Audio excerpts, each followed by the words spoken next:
Armonizando tu ser con la palabra de Dios. Al iniciar este momento de estudio bíblico, vamos a leer en el libro del Antiguo Testamento, Primera de Crónica, la introducción de este libro. A lo que queremos conocer la historia de Israel, la crónica no nos enseña muchas cosas nuevas, pues se volvió a escribir en ella lo que ya estaba relatado en los libros de Samuel y de los Reyes. La diferencia está en la manera de seleccionar los hechos y de presentarlos. El autor de las crónicas quiso demostrar que el porvenir del pueblo judío estaba en la fidelidad a la ley de Moisés y a las prescripciones del culto, pues en su tiempo los judíos ya no eran un pueblo independiente, sino una providencia más o menos autónoma del imperio persa, y entre ellos iba creciendo el deseo de ser una teocracia, es decir, un reino de Dios dirigido en su nombre por los sacerdotes. Trataban de olvidar a los administradores persas, que los dejaban bastante libres, y organizaban la vida nacional en torno al templo y a la ley de Moisés. Esperando la venida del hijo de David, solían decir: si un día entero se observara puntualmente la ley en todo el país, el Mesías llegaría. Por eso el autor se interesa casi únicamente por la historia de los reyes de Judá, descendiente de David. Si bien nos entrega una lista de los antepasados de este que se remonta hasta Adán, en cambio no dice ni una palabra del reino de Israel, en que vivió la mayoría del pueblo escogido, porque éste se apartó del reino de David. El autor nos comunica muchos detalles pintorescos que no están en el libro de Samuel de los Reyes, pero habitualmente su relato nos parece algo irreal y aburrido. Además, llevado por su fe entusiasta, le gusta ampliar las cifras y reformar a veces la realidad para dar más fuerza a su tesis. Comparar Primera de Reyes 20:50 y Crónica 20:35, Segunda de Samuel 12:31. ¿Qué provecho sacaremos de esta lectura? Encontraremos en cada página la certeza de que el pueblo creyente no debe tener otra ambición que la de cumplir la voluntad de Dios. Los demás éxitos le vendrán como un regalo suyo. Nos recuerda además que el pueblo de Cristo, a pesar de que ahora no tiene frontera visible ni vive aislado en medio de los demás hombres, no puede perder su originalidad para fundirse en la masa común. El creyente no se asemejará en todo al que no cree, ni podrá pensar en todo como él. Tiene su misión propia y cuida la unidad visible de la iglesia en torno a lo que Dios puso en ella para ser sus representantes. Le invito a estudiar el libro Primera de Crónica, donde empieza la historia y conocimiento de países, pueblos, ciudades y los descendientes, la lista de los descendientes de esos gobernadores y personajes que fueron relevantes en la historia de la formación de la crónica. Analizando el estudio de Éxodo, habíamos quedado anteriormente en el capítulo 23, le vamos a continuar, donde estamos hablando de la conclusión de la alianza que Moisés está hablándole al pueblo y dándole a conocer que Dios da la tabla de la ley por de acuerdo a esa alianza que le prometió. Habla de el arca y habla de la morada, del tabernáculo que se va a formar, del ternero de oro, que los dioses que inventaron ellos, el pueblo, cuando estuvo solo, porque Moisés subió a recibir la ley de los mandamientos.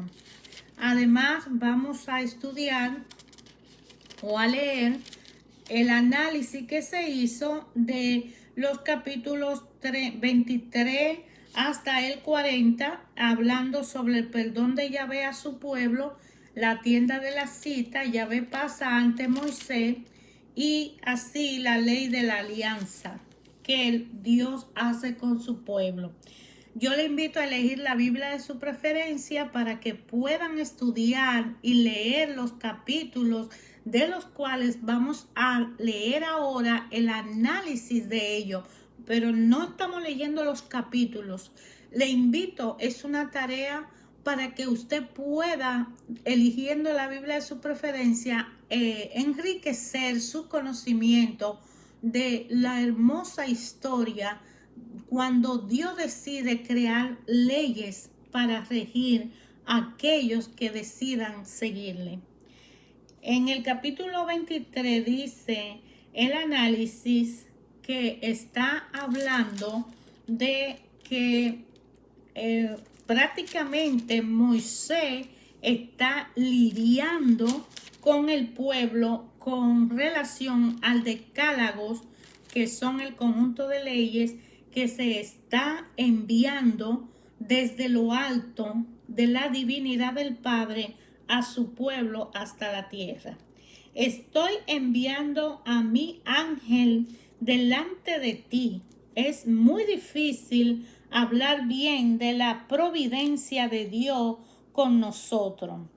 Voy a decir a cada momento, esto es obra de Dios. Aquí se habla del ángel que Dios envía delante de Israel. Es una manera de decir que Dios protege y guía a los suyos, valiéndose de innumerables intermediarios visibles e invisibles. Hará pedazo a sus estatuas. Esta destrucción de los ídolos ha sido entendida muchas veces en siglos pasados de tal forma que se destruyeron muchos templos y obras de arte de las religiones no cristianas. Tal vez era imposible que fuera de otra manera si se toma en cuenta la mentalidad de dicho tiempo, pero hoy comprendemos que dicha palabra se refiere a la adoración y al culto de falsos dioses. Lo que Pablo dice en 1 Corintios 8 respecto de la carne sacrificada a los ídolos vale también en el presente caso. Los acontecimientos más importantes de la Biblia son a veces los más brevemente relatados.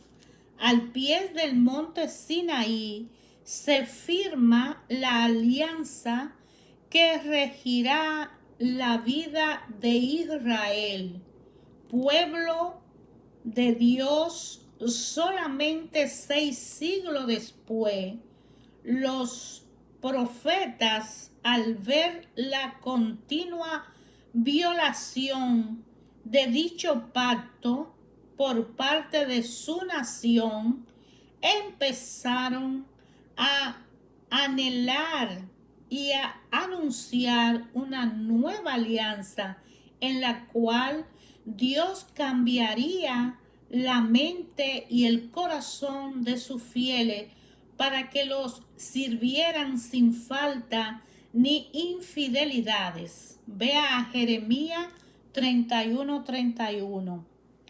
Dos escenas se juntan en la celebración de la alianza. Primero, Moisés y los notables de Israel presencian la gloria de Yahvé sobre el Sinaí. Luego, a su vuelta, el pueblo firma la alianza mediante un sacrificio solemne. Moisés subió con 70 de los ancianos. La alianza es cosa tan inaudita y de tanta trascendencia que no conviene que el compromiso del pueblo se apoye solo en la experiencia espiritual de Moisés. 70 testigos podrían decir lo que han visto. La subida del monte, impresionante en su soledad, el azul transparente del cielo en la cumbre, la irradiación del sol, lo prepararon para ver la gloria de Dios. Yahvé se hizo presente y lo vieron de alguna manera en una experiencia misteriosa. En la medida en que el hombre puede encontrar al Dios vivo, al que nadie ha visto jamás, vea Juan 1:18. Esta es la sangre de la alianza. Según la costumbre de aquel tiempo, se rocían ambas partes del contrato con la sangre de la víctima. Como el altar representa a Yahvé, recibe la aspersión por él. Habrá que recordar estos detalles cuando Jesús declare en su última cena: esta es la sangre de la alianza que será derramada por una muchedumbre. Marcos 14:24.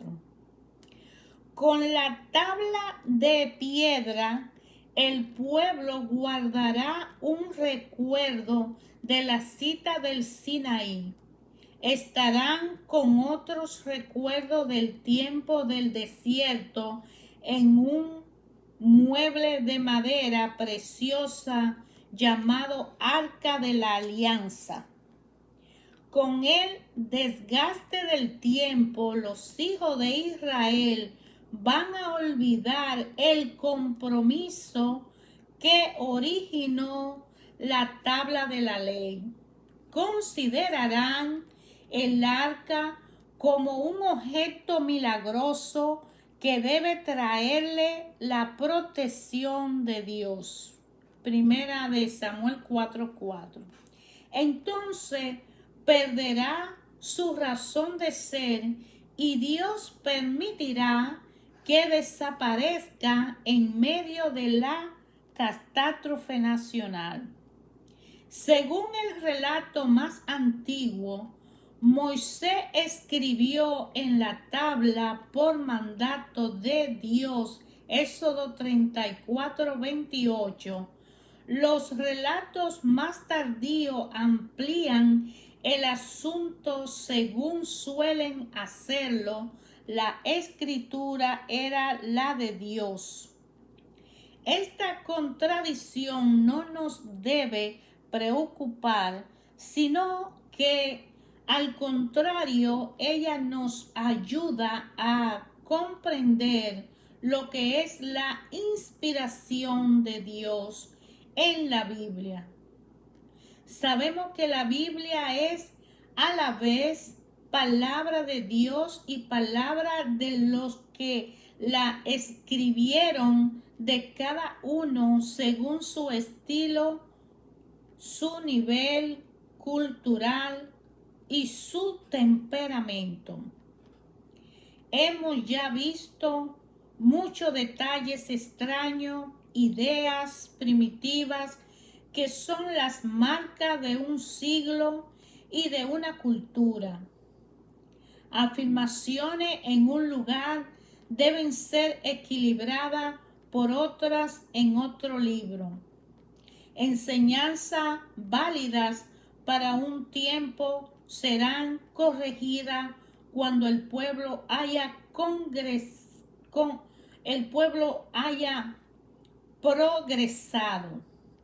Dios es el responsable del libro como un todo, pero de los detalles tomados aisladamente.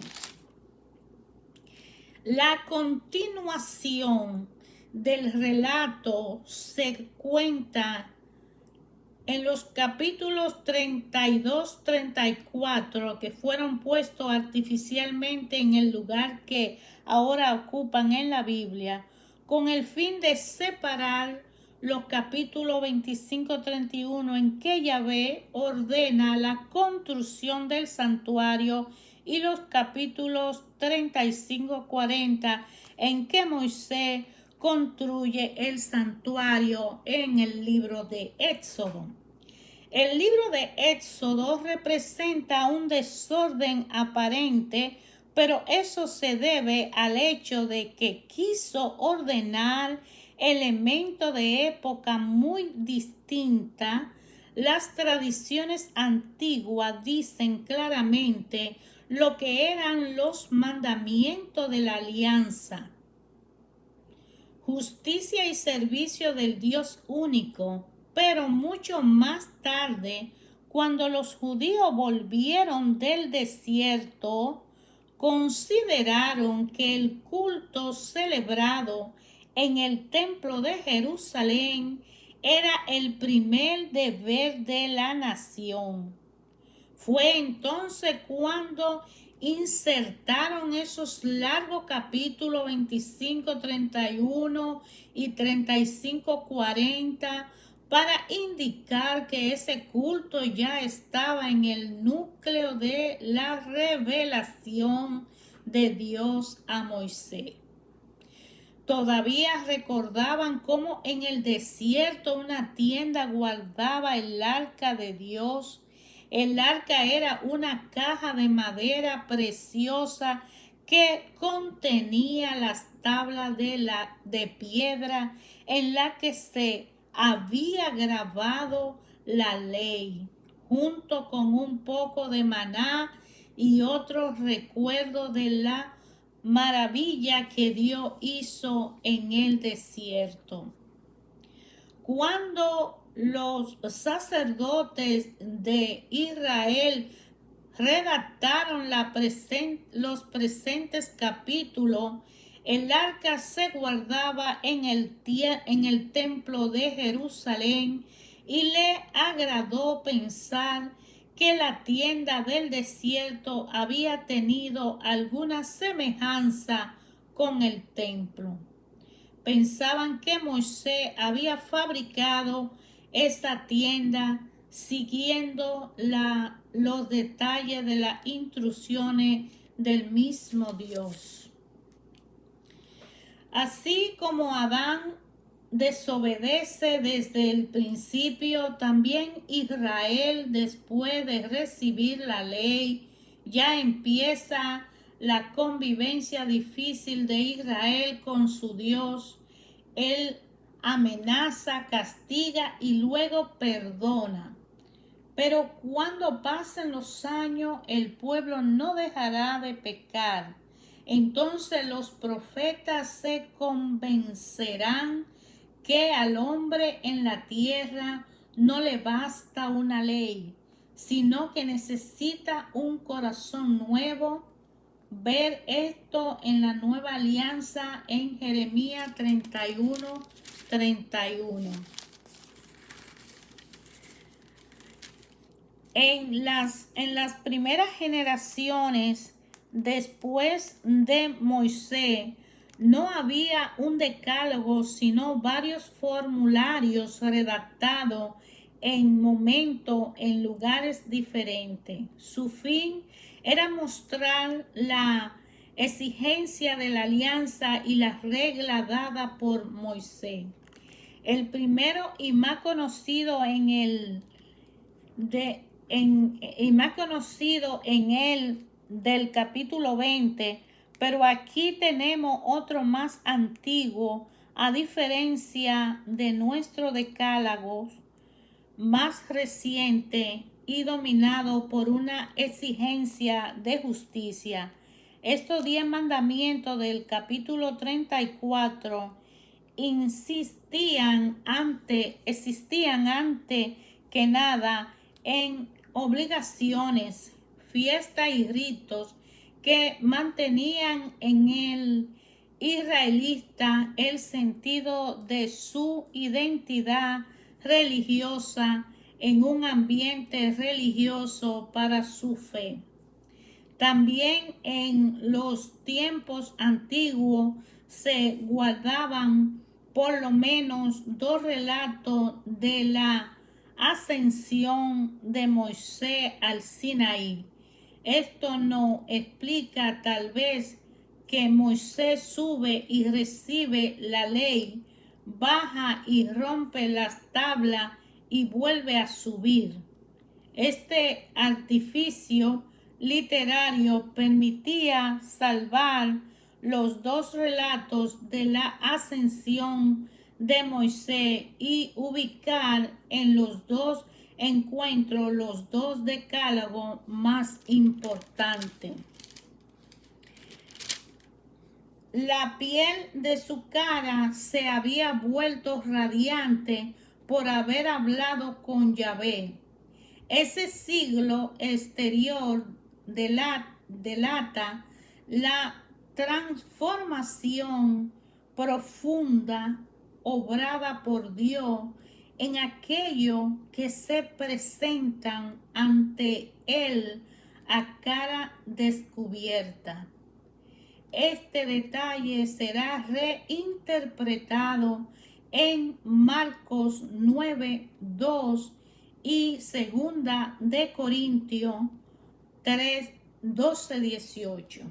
La nube es el signo de la presencia de Dios. Cuando se inaugure el templo, siglo más tarde, también lo llenará de nube. Primera de Reyes 8:10. La nube cubrirá a Jesús en su transfiguración y lo ocultará en su ascensión. La nube acompaña al pueblo en el desierto. Dios está con ellos en forma velada, pero realmente el pueblo desobedece el mandamiento, las leyes, las normas y los principios que Dios, a pesar de ello, ver todo lo que va pasando en la espiritualidad divina de la transformación para ser un pueblo nuevo, sacado de la esclavitud para llevarlo a la tierra prometida. Hermanos, ayer, hoy, siempre, Dios nuestro Padre habla a través de su palabra a nuestros corazones cuando nosotros escudriñamos las escrituras, leemos las escrituras y meditamos en las escrituras. ¿Qué me dice a mí? ¿Qué te dice a ti? ¿Qué le dice al que lee la palabra? ¿Qué le dice Dios a través de su palabra a la persona que intenta relacionarse y conocerle? Para poder amar a Dios con un amor hermoso, profundo, es necesario conocer a Dios y es importante investigar y estudiar cómo fue el comportamiento de los antepasados de nosotros con relación a Dios, y nosotros, de acuerdo a la cantidad de conocimiento que hayamos adquirido de quién es Dios Padre, respetuosamente Padre de Jesucristo, entonces continuar con el estudio y análisis para descubrir qué relación, qué quiere el Padre conmigo, cuál es mi responsabilidad ante la sociedad que hoy yo represento, ante la sociedad que hoy yo estoy, quién soy yo ahora para el Padre aquí, qué quiere el Padre conmigo. Por eso es muy importante leer las escrituras y analizando el estudio de los capítulos de Éxodo desde el 23 hasta el capítulo 35, 38, hemos visto que Moisés está lidiando con un pueblo rebelde y lidiando con un pueblo que necesita conocer qué Dios quiere que ellos hagan para poder ser los hijos que Él decidió que fueran. Dios lo ama con un amor misericordioso a todos y aquellos que podamos cumplir con sus mandamientos, con sus palabras, que busquemos de Él. Y nos damos cuenta que ayer, hoy y siempre Él habla a nuestros corazones, porque así como se hizo ese pacto de alianza, así viene a darnos a Jesucristo como el medio a través del cual somos salvos, a través del cual vamos a tener un corazón renovado, a través del cual nuestra fe va a tomar más fuerza y a través del cual nos enseña que el Espíritu Santo Paráclito estará con nosotros todos los días de nuestra vida para mantenernos en una relación, comunión única con el Padre y con el Hijo. Jesús es el puente, es el lazo, es la unión. Jesús es el centro para que nosotros podamos tener esa conexión personal independiente y poder llegar a reconocer cuál es mi papel en esta tierra, en este tiempo, qué quiere Dios que yo haga, para qué nací, por qué y cuál es el propósito que Dios tiene trazado. Cada uno de nosotros, de una forma personal, particular, independiente, tiene un compromiso con el Padre nos está esperando, el Padre nos ama con un amor misericordioso, compasivo, omnipotente, omnisciente, omniente, poderoso Padre, que hace que todo suceda. Es la luz y hay que dejar que la luz nos vea y estar donde la luz podamos verla y dejarnos ver de ella.